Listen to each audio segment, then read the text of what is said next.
So next என்னன்னா bill of exchange. Bill of எக்ஸ்சேஞ்சில் வந்து என்ன சொல்லியிருக்காங்கன்னா section 5 of the negotiable instrument act 1881 சொல்லியிருக்காங்க பில் ஆஃப் எக்ஸ்சேஞ்ச்னா என்னன்னு.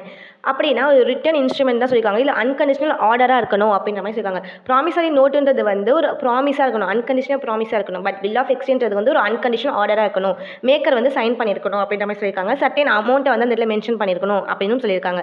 ஸோ இதில் எசென்ஷியல்ஸ் எலமெண்ட் வந்து என்னென்னு பார்த்தோன்னா இது ரிட்டனில் இருக்கணும், அன்கண்டிஷனல் ஆர்டராக இருக்கணும், ட்ராயர் வந்து சைன் பண்ணியிருக்கணும், தென் அமௌண்ட்டை வந்து எவ்வளோன்னு சொல்லி சர்டனாக மென்ஷன் பண்ணியிருக்கணும், ட்ராயும் அந்த இடத்துல மென்ஷன் பண்ணிக்கணும் யார் ட்ராயின்னு, பேயி மஸ்ட் பி சர்டன், பேயும் வந்து நம்ம மென்ஷன் பண்ணிக்கலாம், தென் ப்ராப்பர் ஸ்டாம்ப் அதில் இருக்கணும். அண்ட் என்னன்னா ப்ராமிசரி நோட்டில் வந்து ஸ்டாம்ப் தேவை கிடையாது, பட் வந்து பில் ஆஃப் எக்ஸ்சேஞ்சில் வந்து நம்ம ஸ்டாம்ப் வந்து யூஸ் பண்ணிக்கணும் அப்படின்ற மாதிரி சொல்லியிருப்பாங்க. ஸோ இல்லை யார் யார் இருக்கான்னு பார்த்தா 3 பேர் இருக்காங்க. யாருன்னா ட்ராயர், ட்ராயி அண்ட் பேயி. ட்ராயர்ன்றதை வந்து கிரியேட் பண்ணுறவங்க தான் வந்து ட்ராயர், இவங்க தான் வந்து அமௌண்ட்டை கொடுக்க போகிறவங்க. ட்ராயின்றவங்க வந்து டேரெக்டாக அந்த வந்து பே பண்ணுறவங்க தான் வந்து ட்ராயி அப்படின்ற மாதிரி சொல்லியிருக்காங்க. தென் அந்த பேயின்றவங்க வந்து அந்த அமௌண்ட்டை ரிசீவ் பண்ணுறாங்கல்ல, அவங்க சம்டைம்ஸ் வந்து பேயி வந்து ட்ராயராகவும் இருப்பாங்க, சம்டைம்ஸ் வந்து பேங்காகவும் இருப்பாங்க அப்படின்னு சொல்கிறாங்க.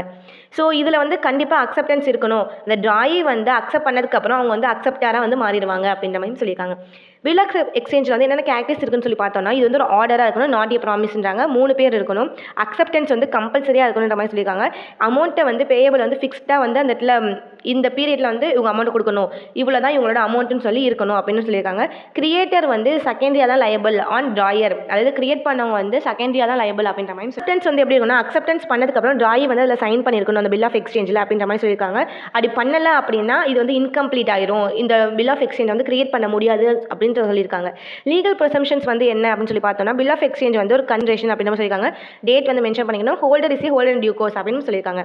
தென் வந்து என்ன சொல்லியிருக்காங்கன்னா இதிலே சேம் அதே தான் சொல்லியிருப்போம். ப்ராமிசரி நோட்டுக்கு பில் ஆஃப் எக்ஸ்சேஞ்சுக்கு என்னென்ன டிஃப்ரென்ஸ் இருக்குது சொல்லி பார்க்க போகிறோம். ப்ராமிசரி நோட்டுன்றது ஒரு ப்ராமிஸ், பில் ஆஃப் எக்ஸ்சேஞ்ச் ஒரு ஆர்டர். இதில் 2 பேர் இருப்பாங்க, பில் ஆஃப் எக்ஸ்சேஞ்சில் 3 பேர் இருப்போம். தென் ப்ராமிசரி நோட் வந்து அக்செப்டன்ஸ் வந்து ரெக்யூர்மெண்ட் கிடையாது, அக்செப்ட் பண்ணணும் அவசியம் கிடையாது. பில் ஆஃப் எக்ஸ்சேஞ்சில் அக்செப்டன்ஸ் வந்து கம்பல்சரி அப்படின்ற மாதிரி சொல்லியிருப்பாங்க. லயபிலிட்டியை பொறுத்த வரையும் ப்ராமிசரி நோட்டில் வந்து கிரியேட் பண்ணுறவங்க தான் பிரைமரியில் லயபிள் சொல்லியிருக்காங்க. பட் பில் ஆஃப் எக்ஸ்சேஞ்சில் வந்து கிரியேட் பண்ணவங்க வந்து செகண்டரியாக தான் லயபிள் அப்படின்ற மாதிரி சொல்லியிருப்பாங்க. கேஸில் என்ன இருக்குன்னா சுப்ரீம் கோர்ட் ஹெல்ட் இது வந்து ஒரு ரெக்வஸ்ட்டாக இருக்கக்கூடாது, ஒரு ஆர்டராக இருக்கணும், அன்கண்டிஷனல் ஆர்டராக இருக்கணும் அப்படின்ற மாதிரி சொல்லியிருக்காங்க. இது வந்து not constitute a bill of exchange அப்படின்ற மாதிரி சொல்லியிருக்காங்க.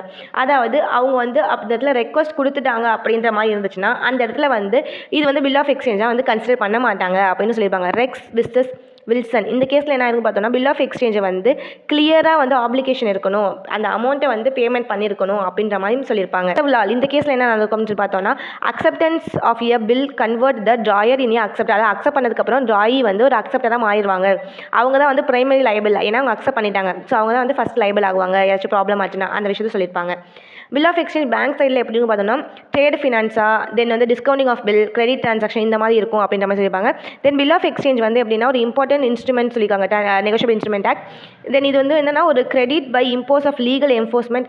என்ன சொல்லியிருக்காங்க அப்படின்னு சொல்லி பார்த்தோம்னா பில் ஆஃப் எக்ஸ்சேஞ்ச் வந்து ட்ரேடுக்கோ கிரெடிட் ட்ரான்சாக்ஷனுக்கோ வந்து ஸ்மூத்தாக நடக்கிறதுக்காக இது வந்து ஒரு இம்பார்ட்டன்ட் நெகோஷியபிள் இன்ஸ்ட்ருமெண்ட் அப்படின்னு சொல்லியிருக்காங்க.